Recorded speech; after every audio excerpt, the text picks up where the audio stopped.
In Florida in 2016, Jake is going through his teenage years, but he's mostly ignored and bullied by his peers. One day at work, he gets a call from his grandfather who is in the middle of a breakdown, which experts blame on dementia. Jake's father can't leave work, so his supervisor Shelly gives him a ride. On their way there, Jake calls Grandpa Abe, who asks Jake not to come to his house because it isn't safe. He's nervous because he can't find the key to his gun cabinet, which the family took away on purpose for his safety, but Abe now thinks he can't defend himself. Night has fallen by the time Jake and Shelly arrive at the neighborhood, and Shelly has to dodge a mysterious man with white eyes in the middle of the road. They find the house has been broken in, so while Shelly grabs her weapon from her car, Jake follows a path of destruction into the forest, where he finds a flashlight covered in blood and the body of his grandfather missing his eyes.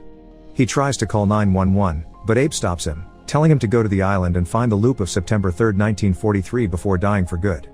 At that moment, a big monster appears among the trees, but also does Shelly, who shoots at it when Jake warns her. A month later, Jake's still going to therapy with Dr. Golan, who tells him it's perfectly natural to see things that aren't there when the mind is going through traumatic situations. Jake thinks this is a monster from the stories Abe used to tell him when he babysat Jake.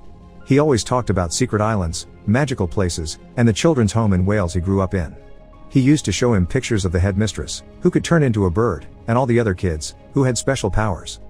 Abe's parents had sent him to live there to escape from the eyeless monsters that were in Poland at the time.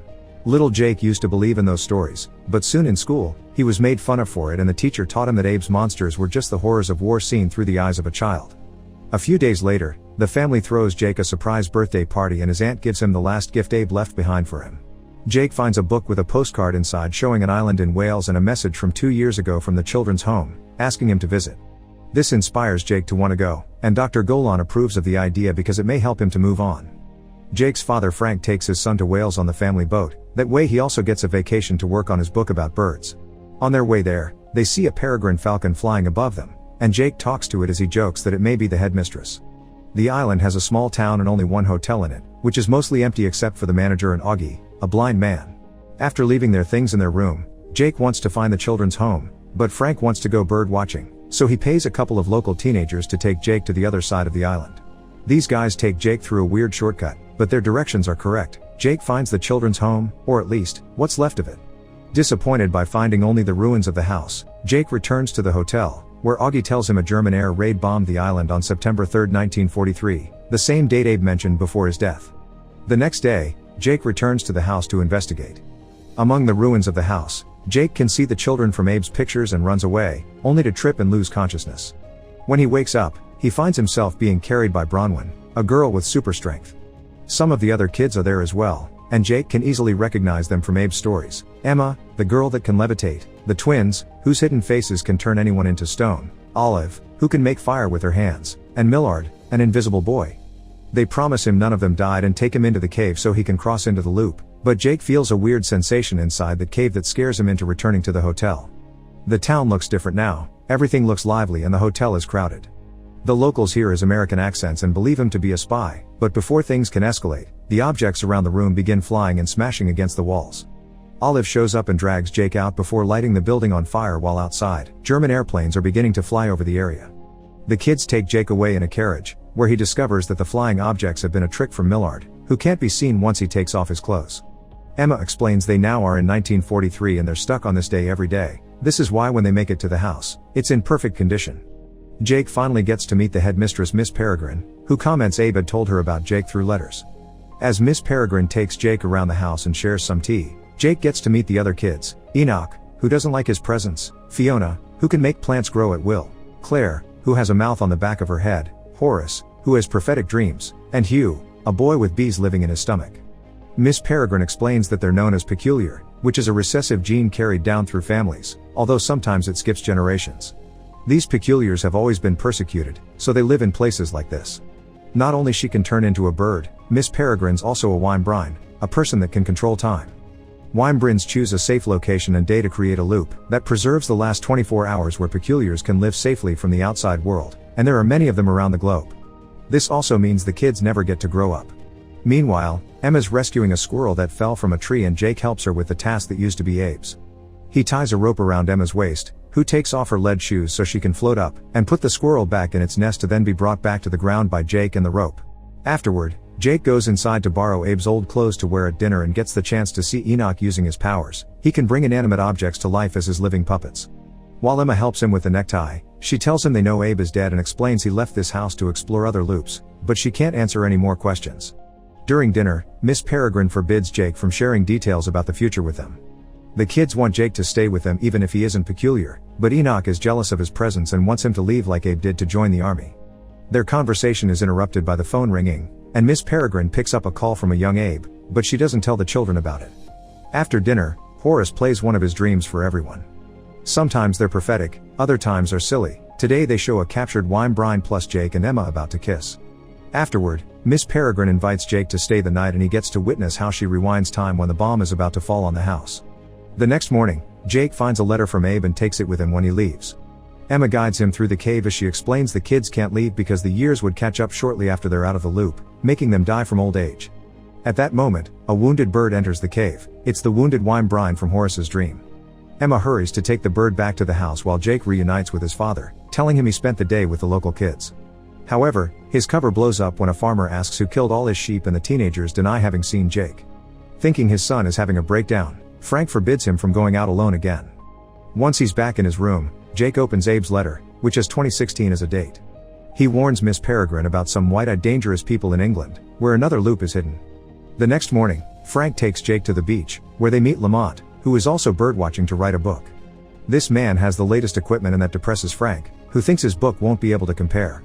Frank decides to return to the hotel to drink and nap, so as soon as he falls asleep, Jake sneaks out and goes to see Miss Peregrine.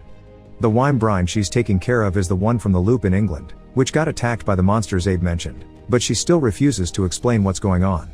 Enoch hears all this and decides to introduce Jake to the last kid, Victor. It turns out this boy is dead with his eyes missing, just like Abe, and Enoch activates him with his power just to scare Jake away.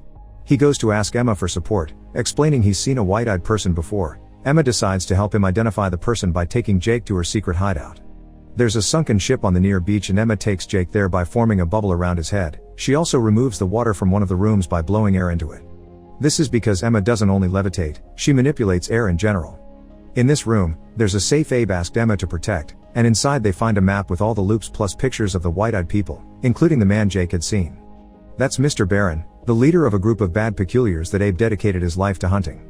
This group would raid loops and kill the children, so Abe tried to stop them. He only retired when Jake was born to protect him. Only peculiars can enter the loop, meaning Jake is one. He doesn't believe it, so to prove it, Emma takes Jake back to the island to show him how every loop, Miss Peregrine kills the monster that killed Victor. She only knows it's there because Abe had told her. These monsters are invisible to all the other peculiars. Abe's power was to see them, and Jake inherited this ability. When they return to the house, Miss Peregrine finally explains it all. Abe had wanted Jake to have a normal childhood and only learned this when he turned 18, but this is an emergency.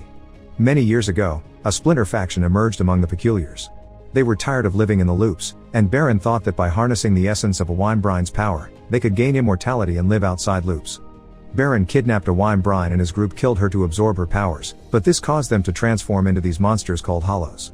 However, a few years later some members of the group, Barron included, managed to get their human form back by eating the eyes of peculiar children, and now they were whites. Their eyes stayed white, and they kept raiding loops to get more eyes for the Hollows that were still in monster form. At that moment, the wounded Weinbrine awakes and Jake meets the headmistress of the London Loop, Miss Esmeralda. She confirms they were attacked by Hollows, and the whites have set up their machine in the Blackpool Tower thanks to the loop in the area. They want to try the experiment again because they still aren't immortal. Hollows attack everything in their path and Jake realizes the dead sheep are a sign they're already here, so Miss Peregrine decides it's time for them to leave this loop and start one somewhere else. Jake needs to leave or he'll be stuck in 1943, making Emma cry for choosing his family over the peculiar children who need his help seeing the monsters. On his way back to the hotel, Jake finds Frank, Lamont, and a group of people looking at Augie's body, which is missing his eyes. Suspecting what happened, Jake runs away to warn Miss Peregrine, but since Frank doesn't have the energy to go after him, Lamont volunteers to bring the boy back. At the cave, Jake is shocked to see Lamont can cross the loop too and the truth comes to light. This is Barron, who can shapeshift. For months, he's been keeping an eye on Jake by pretending to be Dr. Golan, and now Jake has finally given him what he needed, a way into Miss Peregrine's loop. Barron transforms his hand into a blade and takes Jake back to the house where everyone is packing to leave. Since Jake's the only one that can see the monsters and therefore protect the kids, Miss Peregrine accepts to go with Barron in exchange for Jake. Baron takes her away in a cage, and once they're gone, Esmeralda and the kids begin sealing up the windows and doors to defend themselves against the monsters. At that moment, young Abe calls the house to confirm he's fine and Jake gets to tell him he's the best grandpa in the world. Then, a hollow gets inside by breaking a window and kills Esmeralda. It also captures Enoch, but Jake gets it to drop him by hitting him with Miss Peregrine's crossbow. It's still alive though, so the kids run away and escape through another window, climbing down the roof plus a tree branch that Fiona makes larger and Emma carrying Jake down by floating. At that moment, the German planes arrive to bomb the area, making the house explode and killing the hollow with it. Without Miss Peregrine here, the loop ends and the house stays in ruins. They need to go after Baron, so the kids go to the beach and Emma uses her air powers to remove all the water from the sunken ship, making it float again. Olive lights up the engines and the group make a plan to fight the bad guys once they reach the latest loop in London, which is stuck in 2016, meaning Jake could see Abe again. Once they arrive in London, they cross a loop hidden in a ghost train in an amusement park and arrive at the same location a few months ago. Emma and Jake sneak into the Blackpool Tower and find a bunch of hollows and the whites, including Baron, waiting for the experiment to get started. Emma reveals herself by floating up and asks them to free all the Wimbrins before Jake drags her out by the rope, so Baron sends the hollows and 2 whites after them. The pair guides them back to the park, where the kids throw snowballs and cotton candy at the hollows to make them visible. Then, Enoch uses his powers to activate the skeletons in the ship and they cross the loop as well to kill the hollows and the whites. Bronwyn helps too by throwing a carousel unicorn at them. Next, they go back to the tower, where Emma pushes Baron back with her air and Hugh sends his bees after the whites. Enoch, Olive, Horace, and Jake try to attack the Baron, but they're all easily pushed away before he leaves to another room to start the experiment. The male white catches Bronwyn and pushes her into a pool to freeze the water, so Fiona throws some seeds at him to capture him with her plants. Sadly, he kills the plants with his ice and then goes after Olive, whose fire isn't strong enough against him. Enoch finds an old metal elephant model and activates it to make it kill the male white while the female one goes after the others. Claire catches her arm with her extra mouth and the twins reveal their faces to transform the white into stone, which breaks when it falls. Thinking Olive is dead, Enoch declares his love for her and kisses her, but then she wakes up.